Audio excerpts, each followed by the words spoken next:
¿Sí? Entonces vamos a empezar nuestra clase de hoy. Muy bien. El día de ayer habíamos hablado de la jurisdicción y la competencia en materia contenciosa tributaria, ¿sí? Y hoy vamos a ver un poco qué nos dice este COGEP en relación a la sustanciación del procedimiento contencioso tributario. ¿Ok? Vamos a revisar entonces ¿qué nos trae, ¿no? Esta sustanciación del procedimiento contencioso tributario. Bueno, pues el COGEP nos establece que regula las actividades procesales, ¿no? Regula la actividad procesal en todas las materias con excepción de lo constitucional, electoral y penal, ¿no? Digamos, son las áreas que están fuera de este código orgánico por procesos, que es donde, digamos, está incluida nuestra materia de el contencioso tributario. Bien, y se encarga de señalar tanto los tipos o clases de procesos como sus procedimientos, ¿no? El proceso, qué tipo de proceso es y qué pasos se deben de seguir, así como ayer lo habíamos ya pues establecido que era un proceso o que era un procedimiento, que era el conjunto de actos, ¿no? Que tenían que concurrir para que se lleve a cabo hasta digamos, obtener una sentencia o un resultado, digamos, de la revisión de ese control de legalidad, que habíamos dicho que era uno de los propósitos que tenía, pues, precisamente evacuarse a través de la vía judicial los temas o materia tributaria, ¿no? Como sabemos, el COGEP tiene instrumentado o instruido dentro de estas reglas de procesales, ¿verdad? Lo que es el sistema oral, ¿no? Entonces, la oralidad, que en definitiva, digamos, se cambió, ¿no? De aquel sistema escrito a un sistema oral, ¿sí? Bueno, todavía tenemos un poco el sistema escrito, pero también, digamos, con el tema de la implementación nueva de la oralidad, ¿sí? Y que pues ha permitido tener algunos avances, ¿no? En relación a, a esta oralidad, ¿no? Antes teníamos una comunicación con el juez, digamos, todo por escrito, y yo les comentaba, ¿no? La otra vez les comentaba, que siempre le decíamos, como usted conoce, señor juez, como usted sabe la doctrina dice tal cosa, como usted sabe la ley dice tal cosa, ¿no? Y entonces era una especie de forma de comunicarnos con el juez, en el cual el juez pues en algún momento se ha de haber sentido intimidado, se ha de haber sentido ignorante, se ha de haber sentido agredido, se ha de haber sentido, o sea, digamos, algunos sentimientos encontrados, ¿no? Con esa escritura, ¿no? Escribir es maravilloso, es importante para el abogado, pero en sí, hoy ya estamos frente a un sistema diferente, un sistema de oralidad, ¿sí? Un sistema de oralidad. Entonces, los procesos, dices, en todas las instancias, fases y diligencias se desarrollarán mediante el sistema oral, salvo los actos procesales que deban realizarse por escrito. ¿Okay? Entonces, fíjense ustedes, ¿no? Realmente el abogado toma otro giro, ¿sí? Y en realidad, digamos, a veces hay, como decía, ¿no? En el sistema escrito, a veces escribir eh, quizás nos enreda un poco más el poder construir cada frase, poder construir cada idea, subideas, ¿verdad? Y, digamos, armar toda la estrategia legal en un escrito, ¿no? Entonces, se nos van 50 páginas, 60 páginas escribimos pues, digamos, tan extenso que para el juez en algún momento se tuvo que haber vuelto tedioso, complicado, Y claro, leer tanto, no digo solo de una parte, sino de la otra también, ¿no?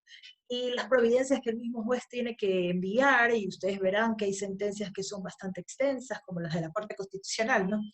Que es casi un libro, ¿sí? Es casi un libro lo que escriben, toda una tesis, digo yo, con índice y todo, ¿no? Hay algunas sentencias, sí, cuando tocan algunos aspectos, ¿no? Entonces, fíjense ustedes, ¿no? Lo importante de escribir, lo importante también de la oralidad. Entonces, cambiando ya este sistema oral, ¿sí? Digamos, hay un acercamiento mucho más directo con el juez.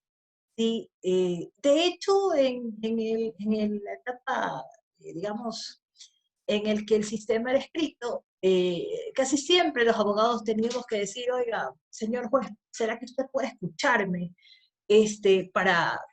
Digamos, no tener unas audiencias largas, extensas, en donde se exponían pues, todas estas 60, 70 páginas, 80, 100 páginas, que se le enviaba al juez, digamos, instruyéndolo en el caso, ¿no? Que tenía en su conocimiento, ¿no? Entonces ahora, digamos, en lo verbal, de hecho, los jueces son muy específicos en acentuar justamente lo que dice aquí, ¿no? Todas esas instancias, fases o diligencias, ¿sí? Y entonces está estructurada de esa forma, de tal manera que el abogado va a ir diciendo parte por parte, ¿no? Entonces ustedes van a ver que el juez pues dirá, bueno, ¿quiénes son las partes? Usted es la parte actora, usted es la parte demandada, bueno, ¿qué tiene que decir la parte actora? ¿Qué tiene que decir la parte demandada? ¿Sí? ¿Cuál es la pretensión que tiene uno y otro? ¿Sí? ¿Qué pruebas se vienen a practicar aquí? La práctica de la prueba propiamente, exhibir los documentos, escuchar a los testigos, y bueno, y todo este conjunto de pruebas que, digamos, podemos presentar dentro de la oralidad, ¿no? Y que en definitiva, pues, si bien es cierto, en algún momento quizás la complejidad del caso pueda llevarse horas, ¿no? O en varias partes, suspendiéndose, digamos, estas fases o diligencias procesales, pues hasta poderlas completar, porque muchas veces son complejas o difíciles, ¿no?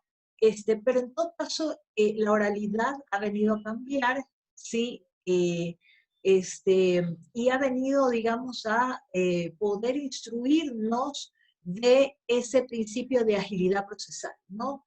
Agilidad procesal, es decir, el juez que escucha, el juez que realmente le dice, concrete esta parte, dígame sobre esta parte, pregunta, ¿sí? Y va, digamos, poniendo paso a paso cada una de las diligencias o fases que se están dando, pues entonces permite que, digamos, el proceso sea claro, objetivo, preciso, que no se divague, que no se pierda. Y por eso también es un reto para nosotros los abogados, ¿sí? Saber, digamos, extraer las partes más importantes de la estrategia jurídica que estamos planteando, ¿no? Poder hacerlas. Entonces, por eso, cuando la abogada Vela les manda hacer esos trabajos, ¿no? Esquemáticos, cuadros esquemáticos, para que su pensamiento realmente sea muy puntual, ¿sí? Y que usted pueda tener, por ejemplo, con la legislación, ¿no? Es importante saber cuáles son las palabras claves que dan esos articulados, en donde usted el concepto lo tiene claro y de tal forma que usted le dice, este artículo habla de tal cosa muy puntual, ¿no? Y no necesita usted ni leerlo, ni estar buscándolo, ni estar explayándose para divagar y divagar en ideas que a la larga no aterrizan en nada, o que quizás más confunden que aclaran al juez. Entonces, fíjense ustedes la importancia y el saber aprovechar, sí, precisamente el tema del sistema oral, ¿no? Del sistema oral. Escuchar es uno de los sentidos que tiene el ser humano, que es lo más importante, ¿no? Uno de los más importantes. Fíjense ustedes, porque, por ejemplo, la persona que está ciega, sus oídos se agudizan, ¿sí? Es la parte que mejor se desarrolla, ¿sí? El no escuchar, vivimos en un mundo paralelo, ¿sí? Entonces, por eso es importante saber que la oralidad, dentro de la sustanciación del procedimiento, no solo el contencioso tributario, sino todos los procedimientos que están inmersos en la oralidad, nos permite realmente poder explicar con precisión, con claridad, todos los aspectos que necesitamos resaltar dentro del conjunto de derechos que defendemos, dentro de la situación y los hechos que participan o se desarrollan dentro de un proceso, ¿no? Entonces, fíjense ustedes, lo importante que es, digamos, que nuestro COGEP hoy en día, digamos, haya cambiado este sistema escrito con el sistema oral, ¿no? Con este sistema oral. Bueno, ¿qué características podemos resaltar de estos procesos, no? Bueno, el proceso mediante un sistema de audiencia orales, ¿sí? Poder escuchar las partes procesales, ¿no? Bajo la dirección de un juez, ¿sí? Es decir, con funciones específicas con competencias específicas, por eso hablamos de la competencia, ¿no? Y decíamos, ¿de qué está investido esos poderes que la jurisdicción le permite tener al juez, ¿no? Que hablábamos del poder de decisión sobre todo, que es, digamos, el más importante de ellos, ¿no? El poder de decisión. Entonces, definitivamente la dirección del juez o el rol que desarrolla el juez dentro de este procedimiento, de esta sustanciación, pues será un rol de dirección. Es decir, es el que permitirá o dirá cuál es la parte que debe de actuar en ese momento, cuánto tiempo le administra a cada declaración. Fíjense ustedes que eso es algo simpático, ¿no? A mí, yo no soy muy litigante, pero he estado en los tribunales, eso que no le quepa la menor duda. He estado de espectadora y he estado también participando como parte procesal. Pero, y además que ya les dije que soy hija de un juez, ¿no? Entonces, imagínense, he estado por todos los lados, he estado hasta comiendo con el juez. Entonces, eso también le da una visión diferente en la vida. Pero bueno, en todo caso, fíjense ustedes, en esa dirección que tiene el juez, ¿no? Ese respeto que inspira, ¿no? Y que también yo le hablaba de los tiempos, ¿no? A veces es muy chistoso decir que, por ejemplo, ¿no? Como yo, no sé si alguna vez les comenté, el tema de una amiga que ella era perito, en un proceso y tenía que explicarle, le habían dado 5 minutos para explicar. Y ella me decía, la verdad es que yo necesito más de 5 minutos para poder hacer una explicación. Fíjense ustedes la importancia de esa dirección, que el juez es el que tiene, digamos, que medir esa dimensión de hasta dónde tengo que llegar. 5 minutos muchas veces no se puede explicar qué es lo que ha pasado, no se puede sintetizar, ¿sí? Entonces, digamos, tenemos que tener una capacidad de síntesis, ¿no? Fíjense ustedes, antes escribíamos, como les decía, 60 páginas, 50 páginas, en fin, ¿no? Pero, pero el tema es ese, ¿no? O sea, es decir, realmente estamos hablando de tiempos reales, estamos hablando de una dirección justa, que realmente se pueda, digamos, debatir los derechos que se están poniendo a consideración de un juez para que pueda resolver. Y eso es importante, ¿no? Eso es importante eh, saberlo y conocer precisamente este tema como directriz o como juez, ¿no? A veces pensamos, sí, y esto también un poco porque ustedes tienen que saber la realidad, ¿no? Yo digo, a veces somos amigos del juez, ¿no? Y le decimos, dale poco tiempo para que pueda presentar, digamos, los elementos esenciales, ¿sí? Pero ahí está, digamos, la sabiduría del abogado, ¿no? Ahí está la sabiduría del abogado, es decir, poder decir cuáles son los puntos medulares del problema y de la pretensión que tenemos, ¿sí? porque si nos dan 5 minutos, pues entonces yo le puedo decir, mire señor juez, el tema es facilito, ¿sí? Ha ocurrido este hecho, ha ocurrido este hecho, ha ocurrido este hecho. Con ello, han violado este derecho y este derecho, ¿sí? Por lo tanto, usted debe ser, sí, me puede tomar los 5 minutos, me pueden sobrar los 5 minutos, sí, pero eso es algo que usted estratégicamente lo va a tener que desarrollar, digamos, para poder puntualizar, como si nos tomara la lección. Bueno, ¿cuál es el problema? ¿Qué es lo que pasa aquí? Sí, y fíjense ustedes que yo he estado en algunas audiencias, ¿no? Y, y la verdad es que me ha dado mucha pena ver que hay abogados que definitivamente ni siquiera saben por qué van, ¿sí? No se preparan, ¿sí? No se preparan, no, eh, prefieren, digamos, usar recursos, darle vuelta y vuelta y vuelta a algún tema en particular, distractor más que preciso. Entonces ahí es donde nosotros, digamos, tenemos que ver también, eh, que también podemos motivarle al juez, ¿no? Y decirle, oiga, señor juez, este señor está divagando, no concreta lo que quiere decir y en realidad no sabemos cuál es el derecho que usted viene a reclamar, ¿sí? Y se los digo a ciencia cierta. Yo estuve en una audiencia en donde más parecía circo que cualquier audiencia seria y la jueza, porque era una jueza, este, realmente no ponía orden, ¿no? Y yo desde atrás le hacía punto de orden, ¿no? Porque realmente no se concretaban las cosas. Entonces, fíjense ustedes lo importante de conocer, ¿sí? Cómo está diseñado este COGEP, ¿sí? ¿Para qué está diseñado? ¿Sí? No venir a pretender que si nos dan una exposición, fíjense ustedes que a veces hemos tenido exposiciones, ¿no? Dentro del desarrollo de nuestras materias, han de haber expuesto en algunas ha de haber profesores que les han de haber hecho hacer exposiciones ahora, ¿no?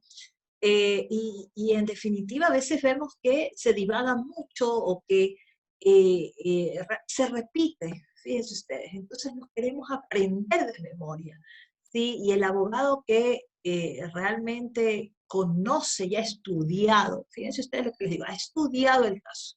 Por eso es importante que ustedes conozcan que nosotros no dejamos de estudiar nunca. Creo que en algún momento les comenté que mi padre, cuando yo me gradué, yo dije, bueno, ahora sí me voy de vacaciones, ¿sí? Y entonces me dijo, no, mijita, o sea, venga acá, siéntese aquí al lado mío, que yo tengo que contarle una verdad. Algo que no le dije desde el principio de la carrera. Yo dije, me has mentido, ¿sí? Entonces me dijo, no te he mentido, simple y llanamente ahora te digo que a partir de ahora usted no va a dejar de estudiar nunca, porque en esta carrera no se puede dejar de estudiar. Y es la verdad, sí, es la verdad, porque nosotros estudiamos los casos, o sea, tenemos que buscar todos los sustentos, todo, ¿sí? Toda la estructura, esa estrategia legal, como les digo, ¿no? Entonces, fíjense ustedes, ¿por qué? Porque otro consejo que me dio mi padre, que también me gusta transmitírselos a mis estudiantes, en todos los cursos lo vengo repitiendo, sí, porque quiero que se explaye, ¿no? Por todos lados, o sea, no solamente yo tengo que convencer al juez, ¿sí? Eh, yo tengo que hacer que el juez me dé la razón. Eso me decía mi padre. No solamente es convencer al juez, tienes que hacer que el juez realmente te dé la razón, ¿sí? O sea, el juez puede decir, sí, está lindo todo lo que usted dice, está muy bien, sí, sí, yo estoy de acuerdo, ¿ya? Pero quizás no le da la razón, ¿sí? Entonces, es un tema que de mucha reflexión, ¿no?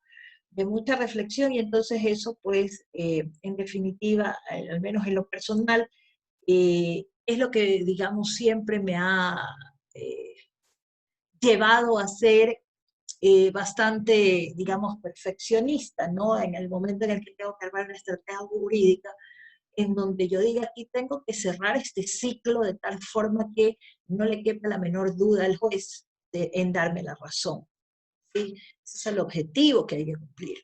¿Ya? Entonces, fíjense ustedes, ¿no? Entonces, esa dirección, esa directriz que tiene este juez, ¿sí? Y que cada momento procesal que nos permite intervenir, pues es un momento en el que yo tengo que dar hechos de convicción, ¿no?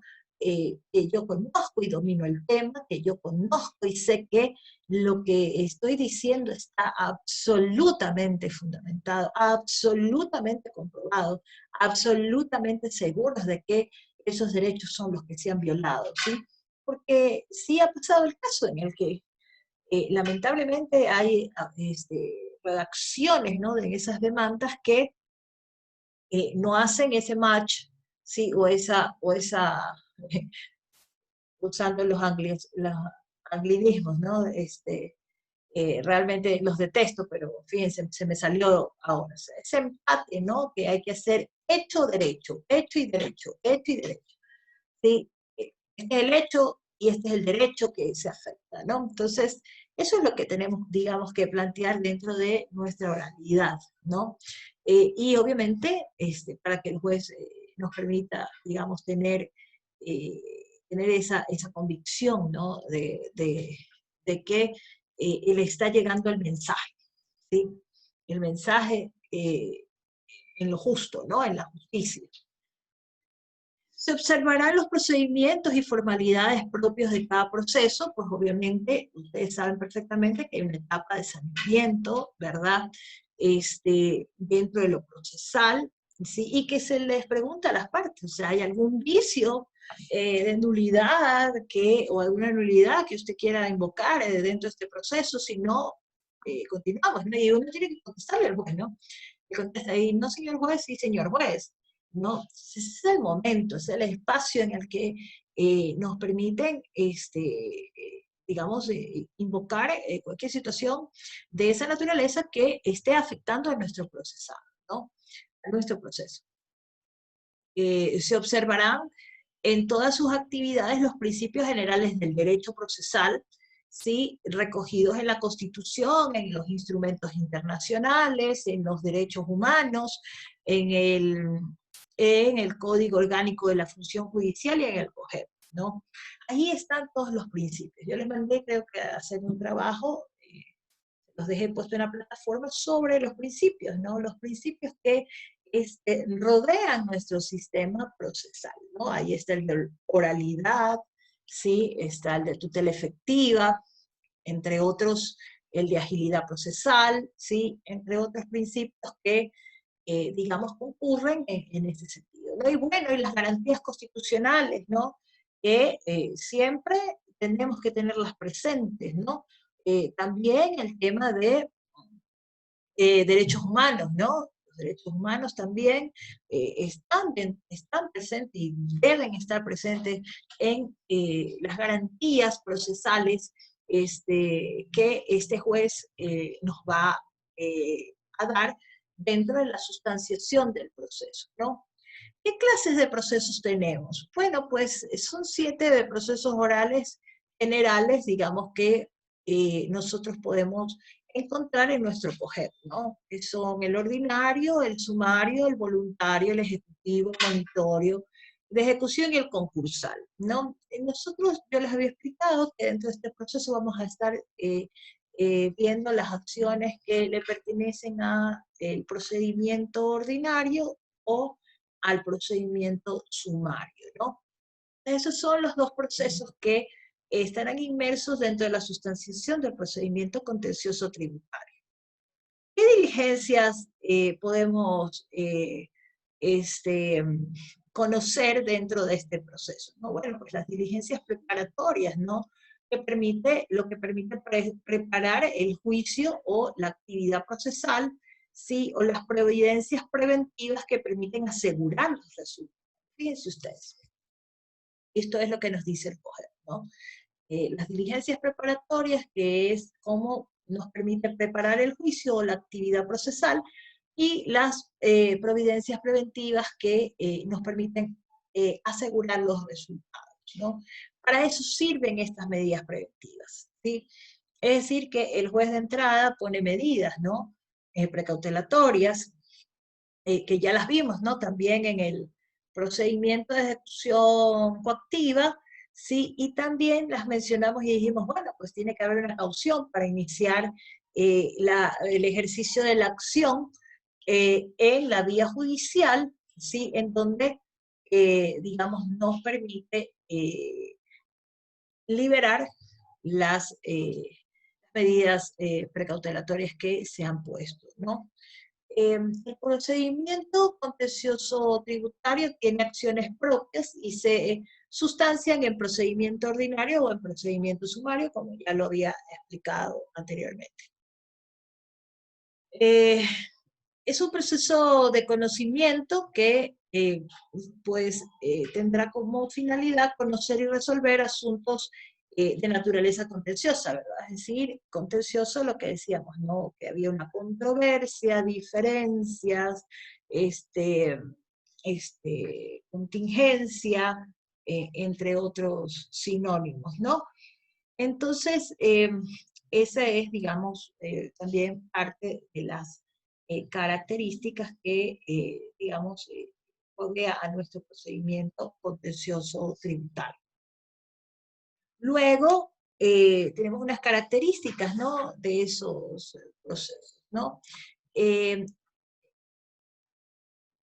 Las características de estos procesos de conocimiento, pues, es que son orales, instruidos para el conocimiento, sustanciación, resolución y ejecución de asuntos conflictivos, eh, tienen asuntos declarativos, constitutivos o de condena, ¿sí? Requieren la resolución definitiva de un conflicto, ¿sí? Cumplen con las actividades de conocimiento, demostración, juzgamiento, dirección e imposición de sus providencias, ¿no? Son unas de las características que concurren a estos procedimientos de conocimiento. Y los procesos de cognición, ¿verdad? El juez tiene la jurisdicción eh, a plenitud, ¿sí? O sea, es jurisdicción propia de ellos, ¿sí? Juzgar el conflicto interpartes, ¿ya? Luego tenemos que resuelve y ejecuta lo juzgado, ¿sí? Aún coactivamente, y en base a aprobar y con sujeción a la ley, ¿no? Es decir, la base probatoria con sujeción a la ley. Es decir, con todas las pruebas que la ley pues permite que sean utilizadas, ¿no?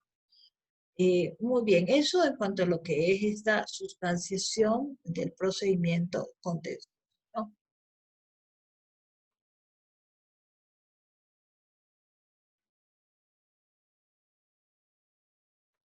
Quiero ver qué es lo que dice aquí, porque no sé qué es lo que dice procesal nada más. Bueno, vamos a ver. El procedimiento, ¿no? En primer lugar tenemos unas partes procesales, ¿sí? Las partes procesales que son el actor, ¿sí? Luego de saber, pues, ¿no? Que hacia qué tipo de procedimiento vamos a seguir, sumario u ordinario, ¿sí? Que ya sabemos que tenemos un juez que es el que dirige, y todas sus facultades y competencias a través de la jurisdicción y competencia que tenemos, pues entonces ahora vemos dentro de estos procedimientos son las partes procesales, ¿no? Bueno, ¿quiénes son o quiénes pueden ser, ¿no? O los legitimarios activos o los legitimarios pasivos, como también lo denomina nuestro COGEP, ¿no? Entonces, las partes procesales serán pues la parte actora, ¿sí? O actor dentro de la demanda o legitimación activa, ¿no? En primer lugar, pues el actor es quien propone la acción, ¿sí? Y en definitiva, pues será legitimario activo. O sea, es decir, quien se sienta perjudicado, quien sienta que ha sido afectado sus derechos, quien, bueno, y más que sienta, ¿no? Más que sentir, porque es más que un sentir, ¿sí? Sino más bien quien crea o considere que se le ha afectado y tenga la convicción de que se ha afectado su derecho, pues obviamente deberá ser el accionante, ¿sí? O la persona que motive la acción para poder, digamos, acceder a un procedimiento judicial de conocimiento por parte de un juez.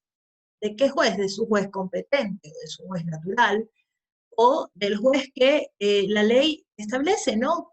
¿Quién es el competente? Como lo vimos al inicio, en la competencia y que finalmente estará establecida en el Código Orgánico de la Función Judicial, no en virtud de las potestades o facultades que esa misma ley, ese mismo código les otorga, ¿no?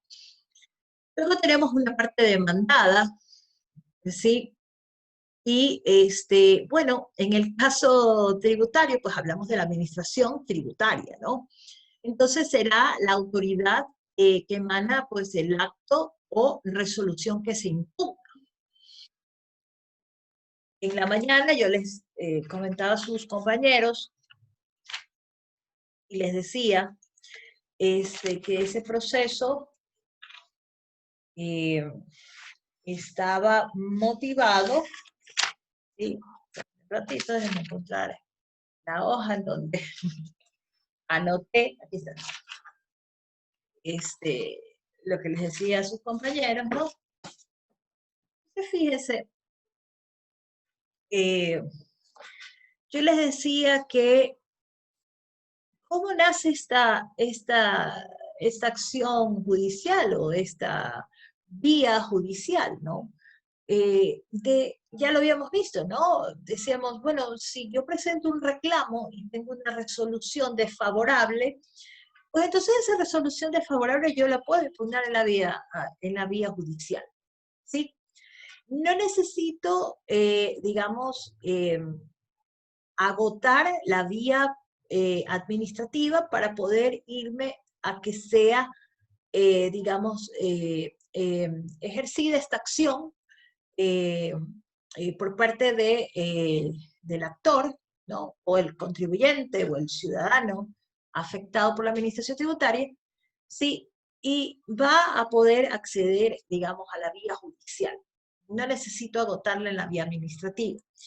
Con solo la expedición de ese acto o resolución, o acto resolutivo, ven que en el examen yo había puesto sobre los actos resolutivos, ¿no? Y entonces parece que alguien se confundió y me dijo, pero usted me dijo que era como una resolución, y le digo, pero el acto resolutivo, ya se los expliqué que es lo mismo que una resolución, ¿no? Fíjense ustedes, cuestión de terminología, ¿no? Entonces, ese acto o resolución, fíjense ustedes, acto administrativo, acto de la administración, ¿sí? Es resolutivo porque, digamos, estas instituciones o las administraciones tributarias se manifiestan a través de resoluciones, ¿sí? Y eso está dentro del COA, el Código Orgánico Administrativo, en donde establece cómo se pronuncian las administraciones públicas, ¿sí? Y ahí es donde hablamos de los actos resolutivos, ¿no? Hay el acto determinativo también, de actos de determinación, digamos, de la obligación tributaria, pero tiene que haber una resolución, ¿sí? De ese acto determinativo, ¿no? Entonces sigue siendo un acto, es un acto administrativo de determinación contenido en un acto resolutivo o en una resolución. Entonces, es un poco para aclararles porque ese es el acto que, fíjense ustedes, para presentar la demanda, yo tengo que contar con él. ¿Sí? Yo tengo que contar con ese acto resolutivo. Es decir, me llega la notificación, me llega el momento en el que, en definitiva, lo conozco y que obviamente me permite la norma poder interponer las acciones, ¿no? ¿En qué? ¿Dentro de qué? Dentro de un periodo, dentro de un tiempo que la ley establece y que obviamente se diferencian dependiendo de la acción del ejercicio de la acción que se quiera tomar, ¿no? O que encuadra en mi acto resolutivo o mi acto administrativo propio, ¿no? Muy bien. Pero también, sí, este demandado, que es la legitimación pasiva, este, eh, digamos, es quien va a ser, digamos, va a ser por regla general la administración tributaria. ¿Okay? y obviamente en la autoridad que le pertenezca, ¿verdad? El director general, el director regional, el director provincial, dependerá del acto resolutivo de donde emanado, ¿no? Pero a la larga seguirá siendo ¿quién? La administración tributaria, ¿no? En este caso en particular. Muy bien. También podemos tener la participación o una parte que se la denomina terceros, ¿no? Que es todo aquel que tenga una afectación de derechos dentro de la causa, ¿sí? La sustanciación, ¿sí? Podrá ser por acciones, por excepciones o por recursos, ¿sí? Que eso era un poco lo que les decía también, cómo se da inicio, digamos, este procedimiento, ¿no? Entonces yo les decía que puede ser por una resolución desfavorable, sí, y esa resolución puede ser la resolución de un reclamo, la resolución de un recurso de revisión, puede ser la resolución de una determinación o predeterminación tributaria, puede ser la resolución negativa de un pago indebido, un pago en exceso, ¿sí? Entonces, fíjense ustedes aquí, y también pueden ser por excepciones, que son las excepciones a la coactiva, las excepciones a la coactiva. ¿Ven? Entonces, por acciones, digamos, podemos tener las acciones de impugnación, las acciones directas y las acciones especiales. ¿Ok? Eh, este procedimiento ordinario, ¿sí? Que, digamos, es uno de los tipos de procedimientos que se va a seguir a través de este contencioso tributario, ¿sí?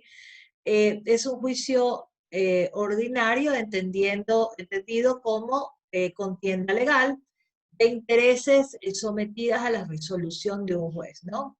O de los jueces en un tribunal.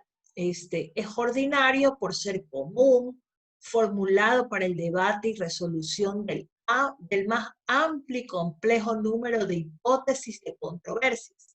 Fíjense ustedes, ¿no? Del más amplio y complejo número de hipótesis de controversia. Es decir, se va a analizar todos los hechos necesarios que concurren precisamente en la controversia planteada, ¿no?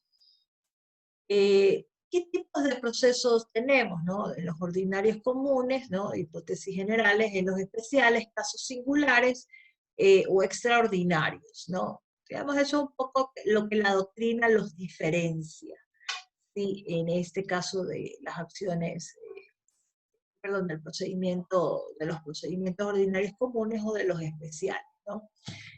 Son casos singulares o extraordinarios, ¿no? Eh, como concepto de este procedimiento ordinario tenemos que es un proceso de conocimiento común y general en el que tiene cabida todas las hipótesis de conflictos y pretensiones de conocimiento, ¿no? Declarativas, constitutivo o de condena, ¿no? Siendo en esta virtud, que tiene pues el carácter de supletorio o falta de señalamiento de un procedimiento especial. Es decir, el procedimiento ordinario pues es el procedimiento más común en donde se tiene que discutir todo, ¿sí? Donde se va a discutir todos los derechos, todas las circunstancias, todas las situaciones, todas las evidencias que se puedan manejar dentro de este procedimiento, ¿no? Tiene como actividades, tiene dos audiencias, ¿sí? En primera instancia, tiene la posibilidad de realizar las reconvenciones, tiene la actuación de las pruebas en segunda instancia, ¿sí? Tiene una factibilidad de proponer acciones diversas o alternativas, ¿sí? Y una amplia garantía del debate judicial para la defensa de las dos partes. Y eso creo que es lo más importante, ¿no? Es decir, esta contienda legal que va a estar sometida a estos jueces, pues, como les dije, van a hacer una evaluación de lo más amplio, ¿no? De lo más amplio se va a evacuar todo lo necesario, se van a aplicar todo tipo de pruebas, ¿sí? Necesarias para, digamos, poder validar las actuaciones que digamos, giran en torno, en este caso, en las resoluciones de la administración tributaria, ¿no? ¿En qué ilegalidades ha incurrido? Ilegalidades no del aspecto doloso, ¿no? Sino más bien eh, ilegalidades porque se ha salido del margen de la ley o ha sido excesiva la actuación de la administración tributaria. Ha sido ignorada la norma o quizás ha sido invocada una norma equivocada, ¿sí? Y eso, a eso le llamamos un control de legalidad. Sí, y pues bueno, a través de este procedimiento ordinario se evacuarán pues todas estas situaciones que ocurren en nuestro proceso y en las acciones que pueda motivar este, nuestro legitimario activo, ¿no? Bien,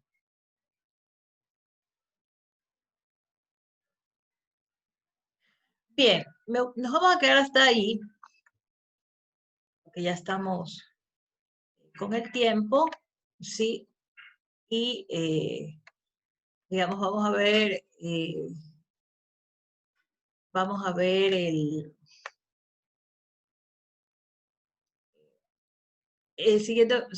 seguir siguiendo viendo este procedimiento ordinario, pero, digamos, ya, ¿qué día me toca con ustedes? El jueves, ¿no? El jueves tenemos clases con ustedes.